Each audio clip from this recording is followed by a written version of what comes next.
Hello and welcome back to the Rams Talk podcast preview show. I'm here today as an interim host. It was meant to be Adam, but like a silly man, he's booked a holiday. So here I am.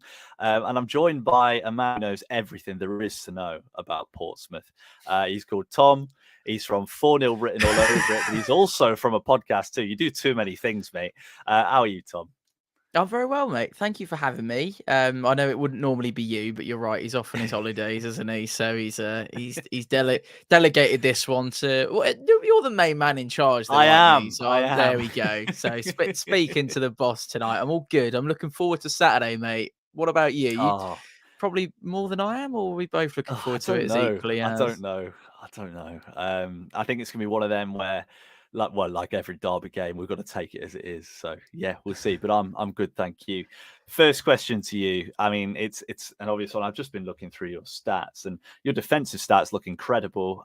You're unbeaten so far. Played 6, won 3, drawn 3, lost 0, which isn't too bad at this point of the season. 12 points. How have you found it so far?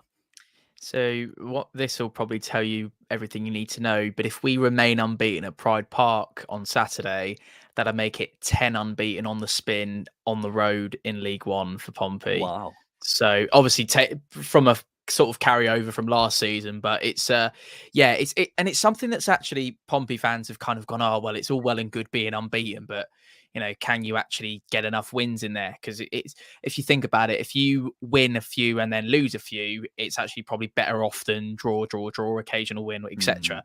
Maybe something that you guys have recognised in your form of late. So yeah, we've obviously still had to use this term lightly, but invincible start to the season has kind of followed us around, which I think is completely ridiculous. But it is, so it's kind of one of those, might all come crashing down on Saturday. But yeah, it's been a decent start. But before a couple of weekends ago, because obviously I had international breaks and you guys had your game postponed, pretty much the whole of League One did, I would have maybe described it as a steady start to the season. Then you go and turn over a good Peterborough United side, who I know you went to their place and beat them quite convincingly too. But I was expecting them to do exactly what they did for the first sort of half hour of the game and really come at us and be, I'm sure you saw it in flashes as well. They can really put an attacking phase of play together and they're quite dangerous. But at the back, they were extremely leaky and we just capitalised and had far too much for them in the second half. So I think we both had similar games against them, albeit ours is at home and yours is away from home in the last sort of fortnight or so. It's been a steady start plus a really good result against what I expect to be a pretty top side in this division this season. So overall, I'm pretty pleased. We've got a really tough run now. So we're off to your place on Saturday, Barnsley away Tuesday night, followed by Lincoln at home, and then Wigan away to end September. So it's going to be a tough run for us, and something that I'm hoping, and something I said to you just before we started recording, is that Pompey are a side that will profit off playing against sides that want to play football too and will have a good game against. If you look at, with no disrespect, your sides, sort of your Cheltenhams and Stevenage, who I know we said are doing pretty well at the minute, but you would expect a side like Pompey or a side like Derby, Bolton, include some of the sides that expect to be up there this season, to go there and to have them come to your place and beat them. We drew 0-0 on both occasions. So I think that tells you something of Pompey's weakness, which I know we'll get onto later on. But decent start, Jake, and hopefully it can be continued on Saturday at Pride Park. And I hope it can't. I know you hope it can't. Very aware of that. I mentioned before your defensive record. I've got the stats up in front of me. You've conceded 2 goals in 6 games, scoring 9. Yeah. I mean, that's an obscene defensive record to start the season. I mean, you've not conceded a goal away from home. I know you've only played 2 games there, away from Fratton Park so far. But, I mean, what do you put it down to? Regan Paul. It's a simple answer. He's just, I think, I don't know what the equivalent would be, because I know Cashin's got a mistake in him, but he's literally hasn't put a foot wrong at right-sided centre-back / right-back so far this season. I don't know how on earth we got hold of him on a free as well, which we're all kind of sat there going, crikey, that is quite some what is it? It's not a steal because we've got him through merit. We haven't stole him off anyone. There was a rumor in the summer that he had a deal lined up with Sheffield Wednesday in the Championship, and for whatever reason that fell through. I think it came around the sort of time that Darren Moore went and they got a new guy in, Right, etc. yeah. So that maybe kind of the paperwork got lost in a busy period for them. We capitalized on that deal falling through, whatever reason it did. We don't know the ins and outs of it. He's come to Pompey and he has, I think he's had probably 4 or 5 shouts for man of the match in our opening games. He's probably the main reason. I'd also throw Will Norris in there, who I think has probably been one of the better performing or one of the best performing keepers in League One so far. And you're speaking about looking at your kind of your stats based in terms of who's got the highest player ratings. I'd be shocked if Will Norris isn't in the top 3 of those because he's been awesome. I think it is a particularly one that stands out is at home to Exeter. You might have seen it. It was on Sky Sports. There was a last minute kind of scramble in the box and Will Norris just manages to get a hand to a strike from whoever it was somehow. And you see the celebration afterwards. It's almost like he scored. He was delighted. I don't know how many clean sheets it is off the top of my head, but I reckon we've had quite a few. Obviously, last weekend wasn't, and we drew 1-1 against Bristol Rovers on the opening day. But other than that, I think we are, we must be. So only conceded 2 all season. So the rest of them must be clean sheets. So, that shows how prepared I am for this. Yeah, no, that's really that's really good going. So yeah, I think the combination of Regan Paul and Will Norris, Connor Shopnessy's been awesome as well at the back. So when your 2 starting centre halves are performing well and your keeper's having a good start to the season, I think that's probably a good enough answer for you. We've got a really consistent man in Conor Ogilvie at left back. Right back is kind of switching between Joe Rafferty and Zach Swanson. I'm trying to wrap my brains to think about how many games it's been since Joe Rafferty was sent off and whether he'll be back for Pride Park or not. If not, I think it will be Zach Swanson starting. He's awesome. Arsenal youth graduate who's come in and done an awesome job. He's one of my favourite Pompey players. He's wise beyond his years, Zach Swanson, in the sense that he can really read a situation well when you wouldn't expect someone who's probably younger than both you and me to be able to do on a football pitch. And that makes us feel old, but he's really, really awesome. So yeah, defensively rigid, but also, I mean, we've got enough attacking threat to go and score goals, right? And when you're kind of in a confident mindset and you've gone a couple up in a game, you're thinking, well, actually, we can kind of tone down a little bit and work on keeping the ball at the back of the net. And I think we've had that luxury. Won 4-0 away at Leyton Orient, as I said earlier, beat Peterborough quite convincingly. So, yeah, in answer to your question, I'd go for Connor Shotnessy, and then the 2 highlights would be Will Norris, and then above all, Regan Paul. I think that all 3 of them have been outstanding performers for us so far this season. Will Norris is in the touch. Yeah. He's mid-4th. He's only 4th. Oh, wow. Yeah, I know. Poor. Oh, dropped a clanger there, haven't I? Disaster. I mean, you've mentioned players there. We might as well get onto it now. A lot of the players you mentioned, Regan Paul, Connor Shaughnessy, I found out used to go to the same barber as me. So interesting facts for when he was at Burton. Will Norris is up there as well. Joe Rafferty's up there. Colby Bishop. Interesting one for me is Marlon Pack, who's apparently been your best player so far this season. Would you agree with that? Yeah. He's our captain. He's a Pompey lad who grew up here, came through our academy, didn't really get a sniff in terms of professional men's football, and then went away. There's a chant that goes, he went away and now he's back. He's one of our own. He's Marlon Pack, and you'll probably hear that at Pride Park at some point in the afternoon on Saturday. How can I describe Marlon Pack? He's done his sort of decade in the Championship and performed at a consistently high level, dropped down to League One to come back to his boyhood club, and is probably head and shoulders above the rest in terms of what he's come up against in the midfield. That's probably going to be tested on Saturday when you got, Connor Hourihan, and try that again. Is it? I watched a podcast about him trying to pronounce his surname. It is Hourihan, isn't it? Or is it something? It is Hourihan. Don't listen to Jamie. Right. Don't listen. He just can't speak. Right. Okay. That's fine. I thought I'd butchered the pronunciation, but yeah, no. So, I put it that way. That would probably be my best comparison, would be Connor Hourihan playing for Derby. He's a bit like Marlon Pack playing for Pompey. He's one of those consummate professionals that has seen it all, isn't fazed by anything. It's just a bit of a Rolls Royce in midfield. Occasionally is on 75, 80 minutes, you might start to see a little bit of fatigue creep in because he's 30 something now. So there is that. And he will probably get a yellow card. And then if they're going to give us a half decent referee at Pride Park, as you seem to have a bit of bad luck at that recently. Doubt it. As have we. So yeah, well, I mean, it's just kind of part of the cause in League One, isn't it? So he'll probably get booked for pulling someone back because he's been beaten for pace. That will probably happen on Saturday as well, and the kind of towards the end of the game. But Marlon Pack's awesome. John Messina described him as a coach on the pitch out there. Kind of, if morale's a little bit low, we need a bit of a pickup. We go 1-0 down. Marlon Pack's your man to be out there where maybe the messaging would probably originate from the touchline, actually gets given out its terms of instructions on the pitch. So I think he does a lot for this team, Marlon, and being a Pompey boy, I know you've got a few homegrown talents playing for Derby County, so you know what it's like when you've got local lads playing in your side. But I think that adds an extra level to his game. He's been wicked so far. Yeah, and I mean he's a hero in Derby for keeping us up. Paul Warne's worst enemy when Warne was Rotherham manager.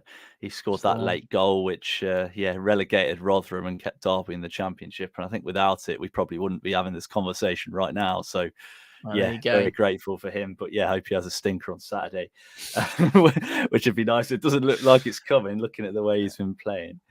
But I mean, we've mentioned a lot of. We've mentioned a lot of defenders, a lot of midfielders. What about strikers? Who's the danger man? Who should Derby's defence be worried about? You know the answer to this one, don't you? The man with the magic hat, Colby Bishop. Yeah, he's I want to say he's scored 3 times this season so far. He has. Excellency. There's one that I did get right off the cuff. Yeah, he's I don't like to describe him as a target man because I think he does a lot more than that, but he's probably your orthodox target man in terms of what the actual definition of that would be in football in terms. But he gets wound up, Colby, because he's one of those where he's kind of bit of a 50-50 with a defender, and they're kind of a bit of a tussle in the box and he'll go down and the ref never gives it.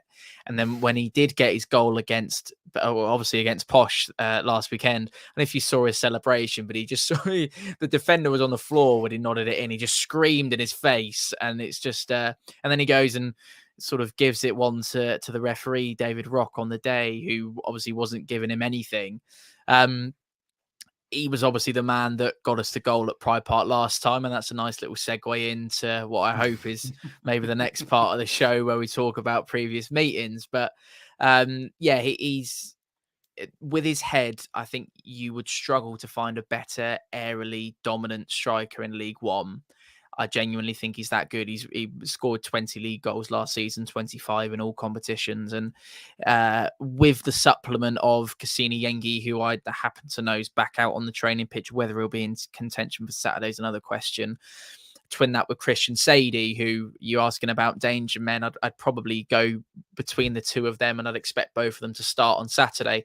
Sadie, not necessarily as a striker, but just that player to peel off Colby and maybe be there ready for when he chests it or heads it down and then play off him from there. Colby will be the man in the box trying to get on the end of headers like he did when Joe Morrell sent that ball in for him at your place last season. One of those where you'd back Colby Bishop to score in pretty much every game because he's always going to get an opportunity. And if he's clinical enough on the day, he'll probably score from it. It's just an argument of whether he can get himself in the right areas and whether he can use his body in the right way, which by and large he does. So hopefully he doesn't for you, but hopefully he does score for us on Saturday like he did last time we went to your place. Yeah. And I mean, you've forced my hand, Tom. Sorry. So I guess we'll talk about the previous fixtures. Yeah. No, it's all good. It actually genuinely was next on. Okay, excellent. So, I mean, looking back at last season's fixtures, we were talking about it before recording, weren't we? There was the 0-0 draw away at you guys, and then, the 1-0 draw. James Collins rescuing a late point with pretty decent finish in the end. I mean, if you look back at the Pompey of last season, the Pompey that we faced, we've changed a lot as a team since then, I'd say. Would you say the same? Yeah, we're two very changed sides. I think it will be a completely different kettle of fish this time round. I mean, you guys have had a sort of a massive turnover. I think maybe the only real thing that is pretty much bang on the same is Paul Warne in charge since the last time we saw you, I would imagine. And to be fair, that's probably similar. The only thing I would say is probably only 4 or 5 of the starting 11 that you'll see on Saturday will actually be sort of new transfers that have come in, and the rest of it will be pretty much the same team that you saw. Massino's had a chance to get his feet under the table and kind of put in some plans into place of how he wants his team to play, and we've just spoken about style and formation and his preferred starting 11 a lot on our channel and my channel over the last couple of weeks. But I think the way in which Rich Hughes and John Massino went about the transfer window, it's now their squad, and it's a group of players that they've gone out with a shopping list, bought into the club, and the ones they wanted, and a way in which the team that they want to play has been kind of created and is still being created. So yeah, I think it's two very different teams. Looking back on when we last went to Pride Park, I don't know how you weren't 2 or 3-0 up in the first half hour. I know he doesn't play for you anymore, but David McGoldrick missed a couple, and I can't remember I don't know who it was that missed. I don't know if you might have hit the crossbar, or hit the post. I want to say when we played you. And then it was literally a simple case of Pompey going down the other end and scoring from the first chance that we got on that day. I remember it very well because we were sort of right next to it, tucked away in that corner. I want to say the southeast corner, but I'm not going to try and test my geography. Oh, I'm getting a nod. All right, maybe I got that one right. I probably saw it on a ticket thing saying, "Oh, Pompey been allocated 3,000 seats in the southeast corner." That's probably where that's come from. So I remember being sort of stood in line with it at the time, and that was. Yeah, I don't know if it was in off the post, or it definitely took a while to go in from Colby's head, but it's a good yeah, finish. It was, yeah, and that's kind of trademark Colby Bishop, and I'm sure Paul will look back on that in, I know he's a very studious manager, so not that any other manager wouldn't look back at the last goal that you conceded against the team going into Saturday, but it will look back on that and think, well, how can we nullify Colby Bishop? And I'd still imagine he'll try and find a way to subvert that. But yeah, I remember a very dull affair at Fratton Parks. It's probably not even worth mentioning, Jake, because I remember very little of that. It was a game that you were really needing to win, I think, that day when we last played you. That was kind of getting to the tail end of the season. We had absolutely nothing to play for, so we were just there for the crack. And so that was basically it. And we were just pleased to go to a place like Pride Park and get a point, I think, because it's always one of those, isn't it, when you go to somewhere that you'd want to get a point away from home and then beat you at home is kind of the way I see a team such as Derby County or Bolton or even throw Barnsley into that mix for this season. So yeah, I would hope that we maybe be a better team that you saw than last time round. Yeah. I think you'd probably say the same. So yeah, both teams have upped their levels. I think it makes for a really exciting occasion on Saturday. Yeah, it certainly does. I mean, you hit us at our worst, I think, last season. We were in the middle of a losing run. Right. And I think that was our first point in a little while when we got one off you. We actually got pretty lucky. It was the same every game. We'd attack, we'd have loads of chances, miss all of them. Or McGoldrick could score one because apparently he was the only one who could. And then we'd lose, which is the usual way for games. So yeah, I think it'll be an interesting game. I'm really looking forward to it. 2 more questions before we get onto our predictions, which is always my favourite bit of these. First off, we spoke a little bit about this before we started recording, but how does the team approach fixtures home and away? Now, I remember John Massino as a player. I remember him at Burton when I was younger. I'm from Burton, so I used to go occasionally and watch with my mates. He was an aggressive centre back or centre mid. He put everything in. Would you say that the team approach football in the same way, and do you do the same home and away? Yeah, it's difficult because to say you do the same home and away. I don't even know if Massino's had 30 games in charge yet, so it's difficult to kind of draw conclusions about that kind of thing. But I'll get onto it in a second. What I would say is the fact that he was an aggressive defender means that, Yeah, well, look at our disciplinary record over the last couple of games. I think there's been at least one red card in every Pompey game in all competitions, like the last 5. It's unbelievable. And I know you boys have had a few reds and some yellows upgraded to reds in the last couple of weeks, and penalties not given that should have been given or shouldn't have been or whatever. We had the same. But yeah, I think the bitey nature and that spikiness he likes to bring out in his players, he is bringing quite a lot of his previous defensive roles into the team. Many Pompey fans would argue far too defensive. I would probably say solid defensively, but equally, that's my dad calling me. Sorry, I'll answer that later on. Probably slightly too defensive for my liking, given the first 5 games.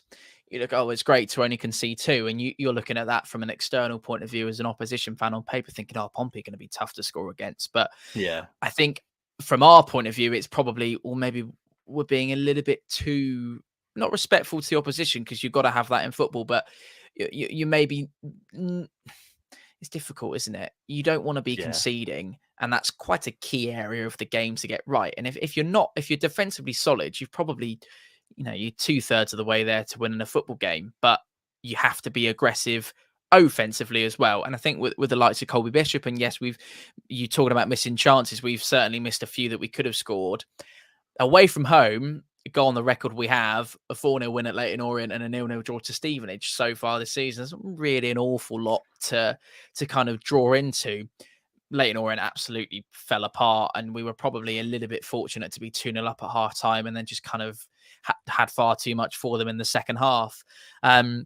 Stevenage was a much more dull affair where they put 10 men behind the ball, and we spoke about teams that are going to do that next season. So it's a lot, teams that do that this season. So it'll be a litmus paper test for us, I think, away from home to see actually how we fare against a top side in this division. And albeit you haven't had the start you wanted this season, I still think you'll be up there. I actually, would you believe it, predicted Derby to finish top of the league in my predictions before the season. So how wrong you were. Yeah, well, we'll see. We'll see. There's a long way to go. I'm almost rooting for you to do it just so I'm not proved completely wrong and everyone gives you absolute pelters, especially on that League One pod. But yeah, no, so I think, I don't know if I kind of remember what the question was. Oh, you're asking me if we were at home or away? Yeah. We'll see Saturday. That's going to be my answer to that. We'll see how we fare on Saturday. At home, I think we've been offensive enough and scored enough goals, albeit only scored 1 against Bristol Rovers. I think we kind of found our mojo against Posh. I'd like to see what we do away from home on Saturday. Yeah, I think it will be interesting. I know I've said that 4 times, but I do genuinely believe it will be interesting. You're right. It really will. And how does the old saying go? Attack wins you games, defense wins you titles. So, if you can keep this up, I can see you being right up there. One final question for the prediction. Weaknesses. Every team has weaknesses. I think you might have just explained it a little bit there with your defensiveness. Derby, I could go on all day. What are Pompey's? Yeah, I've heard enough about Derby's weaknesses recently. For everyone watching, I went back and, well, not that I wouldn't anyway, because I'm a big fan of the pod, but it's Good man. went back and I got to get that in the recording, didn't I? Went back and I did tell him that before we started recording as well. Went back and watched a few of your recent pods, and you talked about that, so I talk about Pompey, and that's the reason why I'm here. Although I've just bigged up our defence, I'd say, and this is going to be music to your ears, given what you told me before we started recording, but if you do catch us on the counter, we're not particularly quick defensively. We might be solid, but we're not quick. So if we're pushing to score, particularly if it's 0-0 late on, if you go down the other end all of a sudden and bang one in, I think that would tear me apart, but also wouldn't surprise me because we're susceptible on the counter. So what I don't want us to do is set up to have all the ball, try and take the game to not score and then concede on the counter. I think that's probably a bit of a terrible omen. So I'd say probably on the counter you could catch us, and perhaps just that little bit of goal threat that I'm not completely sold on. Although we scored 3 against Posh at home on a couple of weeks ago now, I'd still worried that clinical nature in front of goal might be part of our downfall if it is. If we score a couple Saturday, I think happy days. But there could be an issue with scoring. But like I said to you at the top of the show, two teams that want to play football against each other, I would hope will be decided on who's the better team in terms of who can score the most goals, because that's what we want, isn't it? We don't want to just kind of a stalemate like we had albeit the last 2 meetings have been stalemates, but you know what I mean. You want two teams to be going at it and see who wins, and I hope that happens on Saturday. And to coin a phrase, it'll be an interesting one. It certainly will, and that leads very nicely on to the last question. I want your score prediction, Tom. How do you see it going? I could either see I'd say this to you before, I'd be happy with a point away at Pride Park. I think a lot of teams would be, and we have the same issue when teams come to Fratton Park. Like, a point would be great at Fratton Park. I'm like, well, yeah, but we want to beat you. 1-1 or 2-1 Pompey, and because I've got a represent, it's actually a middle badge and it's hidden behind my microphone, but a representative badge. I go with a 2-1 Pompey. Colby Bishop and Christian Sadie, and then you didn't ask me about who I was looking out for in a derby. That is a good point as well. I completely missed that. And I tell you what, I'll do mine and then we'll go on to that. Go on, I'll do mine and go on to it. So I reckon I'm going to go the opposite of you. I'm going to say 2-1 derby. I think it'll be really close. Yeah, who'd have thought? And I think we'll catch you on the counter attack. I think the return of Barkhazen for derby and the introduction of Embleton will be really big for us, and hopefully that can make us a little bit more dynamic going forwards, which is something we've missed quite a lot. Right, so the actual last question. This is such a well-run podcast. Which derby player, Tom, are you most worried about facing? I wouldn't say worried about facing, but I wanted to get a mention for him. If he plays, I really like Liam Thompson. I don't know whether he's going to start him. He's not fit. He's injured. You're joking. I don't get to see him. Well, that's good news, because I was a bit worried about that. Okay, in that case, I'll have to go for Martin Waghorn. But I was going to try and be clever and say Liam Thompson. And I did say to him at the start, it won't be who you expect. But I like him a lot. Rooney's injured as well, isn't he? So yeah, we've got a lot of injuries at the minute. I just hope Cashin drops a clanger and Colby can capitalise. Wildsmith back, isn't he? Because he's been rescinded. Yeah.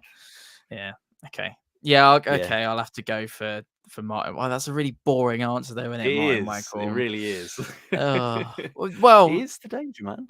He is the danger man, so I'll go with him. But you kind of thwarted my plan, because I was going to go for the local lad. It's a good job I spoke to you, actually, because I was going to big him up on Saturday in the video. Go, looking forward to seeing Liam Thompson play. Look like a total pillock. So glad I didn't say that. Yeah, well, there you go. We'll go with Martin Waghorn. I hope that we can sort of stunt his growth in terms of scoring goals and stop him from scoring on Saturday. I somehow don't think we will, and I think that's the reason why I go for 2-1, is that I think he'll get one, as he seems to always do at the minute for Derby County on the kind of the second. Bishop, Christian Sadie, and then Martin Waghorn to contribute to the 2-1 Pompey win, hopefully. Who's going to score for Pompey then if you're going for a 2-1 derby? That's a good question. I reckon, as we've clearly got very good barber taste, Connor Shaughnessy. You reckon Shaughnessy? Yeah. I don't know how to pronounce him, mate. I'm not even going to pretend I do. Shaughnessy, did you say? Is that right? Shaughnessy. Like, yeah. He's called the Shockness Monster in local parts. That's where. Funny you should say that. The reason, feel free to shut me up if I'm going on for the pod. But interesting story that Connor Shaughnessy actually we knew about him signing because the BBC Radio Solent commentator Andy Moon knew his barber as well. I don't know. Did you tell Andy Moon that he was coming? Maybe it might have been you, but yeah, that's a weird twig to my head when you mentioned that. I was like, crikey, that's a very bizarre circumstance. But yeah, anyway, that's all I got for you, Jake. I'm afraid 2-1 Pompey. That's what I'll go with. Well, thank you so much, Tom, for coming on. It's been a real pleasure. I've learned a lot today. I've learned a lot, which I've very much enjoyed. If people are listening and want to catch any of the stuff you do, where will they find you? Type in FourNilWrittenAllOverIt if you want to see long-suffering Pompey fans travel the country up and down, or even just see the Pompey side of the Derby Pompey game on Saturday. I'm sure you'll look forward to it, especially if you win, which I hope you don't, of course. But yeah, I think it's always nice to get an away fan perspective, isn't it? So if you fancy that, then go and check it out. Good man. Right. Thank you so much to everyone for listening. If you did enjoy, please do leave a like, leave a rating. We've had loads of 5-star ones recently. It's actually, Oh, not pretty a amazing. surprise. Not a surprise. You're too kind, Tom. You're too kind. But no, it's really appreciated. And yeah, get involved on Twitter. Get your questions in. Join us at 7 every Sunday. And yeah, keep on doing what you're doing. So thank you so much to everyone for listening. And Tom, thank you so much for coming on. You're welcome.